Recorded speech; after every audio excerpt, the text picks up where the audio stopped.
यहाँ आया, इस क्षेत्र को देख के लगता है कि यहाँ जानवर रहते हैं, इंसान नहीं रहते हैं।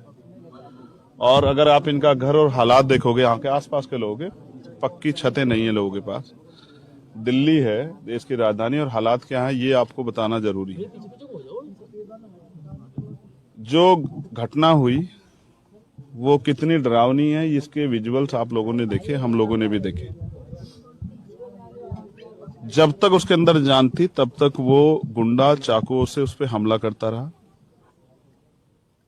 और जब वो उसकी जान भी निकल गई तो उसने पत्थर से उसको कुचल कुचल के मार दिया। जब मैंने इनके पिताजी से बात हुई, मेरी इनकी पहले भी बात हुई थी, उसकी आंतें तक बाहर निकल आई, वो मौके पे मर गई। इतना हीनियस था सब कुछ। हमारी सबकी, मीडिया की, आम जनता की, राजनीतिक दलों की, सबकी ये मांग होनी चाहिए कि उसे सख्त से सख्त सजा मिले। लेकिन जब तक हम परिवार को नहीं सुनेंगे, परिवार से जानना का प्रयास नहीं करेंगे उनके ऊपर क्या बीत रही है, तब तक बात आगे नहीं बढ़ेगी। ये इतनी बड़ी घटना हुई, उससे पहले भी कई बार उस बच्ची को उसने डराने का काम किया। विरोध करने पे इनके पिताजी को जान से मारने की धमकी दी। देश की राजधानी है, गृह मंत्री जी का शासन है, पुलिस की क्या व्यवस्था है, पुलिस क्या कर सकती थी आप बेहतर जानते हैं। क्या नहीं हुआ, कहां गलती रही। अगर कोई सरफिरा यहां किसी बच्ची के साथ ऐसा कर देता है तो आप समझिए दिल्ली में बेटियां कितनी सुरक्षित हैं।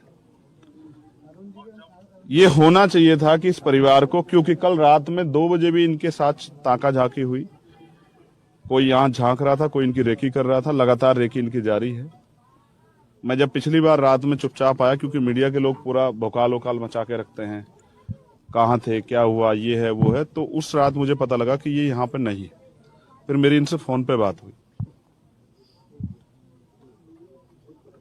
क्योंकि यहाँ पर ज्यादा लोग इनसे तमाम तरह के सवाल कर रहे थे। ये क्योंकि आम कॉमन आदमी है, इनको सिर्फ रोटी रोजगार, अपना परिवार, इसी से मतलब है, अपने गांव को, उससे ये थोड़ा घबरा गए और यहां से दूर हट गए।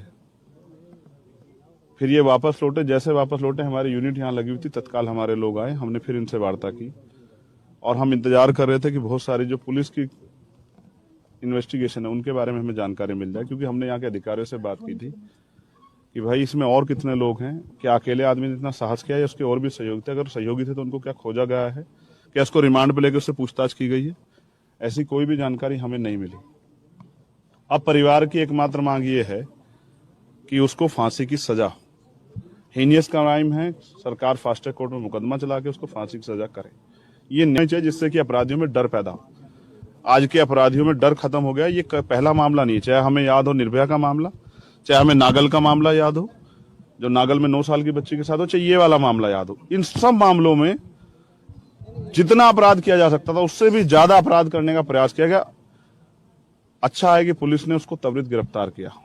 भीम आर्मी के लोग भी उसको ढूंढने का प्रयास कर रहे थे कि वो मिल जाए, लेकिन वो हमसे पहले पुलिस के लोगों को मिल गया। अदरवाइज हम अपने आप जानकारी हासिल करने का प्रयास करते कि उसके साथ और कौन कौन लोग शामिल थे। अब हमारी कई और मांगे हैं। जो हालात हमने आगे देखे, क्या न्याय एक दिन में मिल जाएगा, आप और मैं ये सोच लें, या 1 महीने में मिल जाएगा, ये भी संभव नहीं है। तो न्याय मिलेगा कब? न्याय मिलेगा जब कोर्ट में एक अच्छा बेहतर वकील खड़ा होकर इस केस को लड़ेगा। जो गवाह हैं इस मामले के, वो ईमानदारी से गवाही देंगे, उनके पूरे डर नहीं होगा और परिवार सुरक्षित रहेगा। वो इस हौसले में रहेगा कि वो खड़ा होकर इस लड़ाई को लड़ सके। मैं समझता हूँ जैसा उनका घर है और जिनके हालात हैं, मुझे तो लगता नहीं उनकी पत्नी बीमार है, वो इस लड़ाई को लड़ पाएंगे। इसलिए सरकार से हम कई मांगे करते, सरकार ने कुछ मांगों की बात भी की है, लेकिन वो भी धरातल पे तो नहीं आई कि हम इनको इतना मुआवजा दे रहे हैं। मैं ये सरकार से मांग करता हूँ प्राथमिकता के तौर पर कि सबसे पहले अगर सरकार वास्तविकता में इनके साथ खड़ी है, केंद्र की भी और यहाँ की प्रदेश की भी। मैं तो ये सोच रहा था कि मैं तो सहारनपुर से आता हूँ, मैं अपनी पार्टी का अकेला आदमी जिसको सारे देश में घूम घूम कर लड़ाई लड़नी पड़ती है। मैंने बीच में आने का प्रयास किया तो ये नहीं थे यहाँ।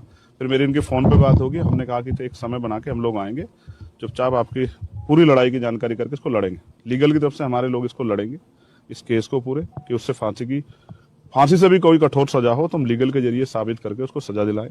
लेकिन प्राथमिकता के तौर पर सरकार को ये करना चाहिए कि परिवार सुरक्षित रहेगा और न्याय के लिए इनके साथ खड़े हैं, तो इनको एक घर जो है सरकार को देना चाहिए, जिस घर में ये कम से कम ऐसी छत तो हो कि जिसके अंदर ये चैन से पढ़ के सो जाएं, और एक सुरक्षा का माहौल। दिल्ली पुलिस को चाहिए था कि इनको सुरक्षा का माहौल देती, लेकिन मुझे तो नहीं लगता इनकी सुरक्षा में, आपकी सुरक्षा में कोई है, कोई आदमी? नहीं सर, कोई नहीं है, 2 दिन से तो कोई नहीं है। इतने हीनियस क्राइम के जो परिवार के लोग हैं जिनके साथ अपराध हुआ, उनकी सुरक्षा की जिम्मेदारी मेरी है, पुलिस की है। हम तो कर लेंगे भीम आर्मी के लोग, लेकिन पुलिस को करनी चाहिए थी ना। 2 दिन में ही खत्म हो गया नाटक, 6 दिन में ही नाटक खत्म। उसके बाद आज तक पुलिस को नहीं सूझी कि वो अपराधी अपनी जान बचाने के लिए, अभी ये भी जानकारी में पुख्ता नहीं है कि उसने पहले भी एक हत्या की है। उसने नाबालिग रहते एक व्यक्ति को गोली मारी थी, वो जेल में रह के आया, वो आदी है अपराध का। आज यहाँ बहन बेटियां सुरक्षित नहीं है दिल्ली में, लेकिन ऐसे अपराधियों पे कार्रवाई करने के बजाय ऐसे अपराधियों का थानों में स्वागत होता है दिल्ली में। और अपराधियों के पक्ष में आप देखो कितने भी, पिछले कई सालों का ट्रेंड है, अपराधियों के पक्ष में पंचायतें हो रही हैं, यात्रा निकल रही है। ऐसे गुंडों को जब तक सख्त सजा नहीं होगी, चाहे वो फांसी हो या उससे भी बड़ी, मेरी लड़ाई उनके परिवार से नहीं है, मगर मैं चाहता हूं कि उनको ऐसी सजा मिले कि कोई परिवार दोबारा किसी परिवार में ऐसा बदमाश, ऐसा गुनहगार जन्म ना ले। ऐसी सजा उसको मिलनी चाहिए। लेकिन इस परिवार का क्या होगा? इनकी एक बच्ची, एक बेटा है, वो 12 साल का है, बेटी इन्होंने पाली। मैंने इनसे पूछा, इन्होंने अपना पेट काट काट के इसको पढ़ाया। गरीब के पास क्या है शिक्षा के अलावा? उनको उम्मीद थी कि ये पढ़ लिख के वो भी वकील बनना चाहती थी, प्रदेश में, देश में अपना योगदान देना चाहती थी, इस परिवार को अपने पैरों पे खड़ा करना चाहती, अपने पिता की आवाज बनना चाहती थी। आज इनके हाथ में क्या आया? तो सरकार का जो मुआवजा सरकार ने ऐलान किया है, क्या वो मुआवजा कब मिलेगा? क्या वो कागजों में रह जाएगा? क्या ये परिवार गुमनामी के अंधेरे में चल जाए? क्या इसको भूल जाएंगे लोग? तो मेरी ये मांग है, सबसे पहले इनकी सुरक्षा सुनिश्चित हो और इसको इस माहौल से निकाला जाए। प्रधानमंत्री जी भी कहते हैं कि हमने सबको आवास दी है, प्रधानमंत्री आवास योजना चल रही है, और दिल्ली के मुख्यमंत्री का कच्ची कॉलोनी पक्की हो गई। कौन सी कॉलोनी पक्की होगी? जरा हमें भी दिखा दो। हमारा परिवार तो यहाँ कहाँ रह रहा है? एक जानवर भी नहीं रहते इस बाड़े में जहाँ रह रहा है वो। सर लगता है ऊपर, सर नाला ही है, सर लगता है ऊपर छत पे, और वो तप रही है, वो छत नहीं है, एक वो टीन डली हुई है, वो तप रही है। उसकी माँ के हालात देखो क्या है, पीने को साफ पानी नहीं, खाने को रोटी नहीं। कैसे मिलेगा न्याय? कैसे लड़ेंगे? तो सरकारों को जिम्मेदारी उठानी चाहिए, क्योंकि उनके हाथ में ताकत है। ये परिवार खड़ा कैसे रहेगा? बेलदारी का काम करते हैं, मालिक नहीं देगा रोजगार। जब पता लग जाएगा भाई इसके साथ ना अपराध हो गया है, लोग इसके आसपास घूमेंगे, तो सरकार इसको एक सरकारी नौकरी इस परिवार को दे, चाहे इनकी पत्नी को दे, चाहे इन्हें दे, जिससे परिवार अपने पैरों पर खड़ा हो।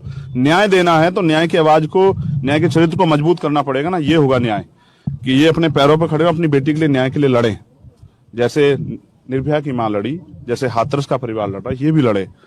और ये जाए, एक मिनट, इनको सरकार की तरफ से जो इनके पास ताकत है, सरकार इनको एक सरकारी नौकरी दे, इनको एक डीडीए का आवास दे। सबके लिए है ना आवास?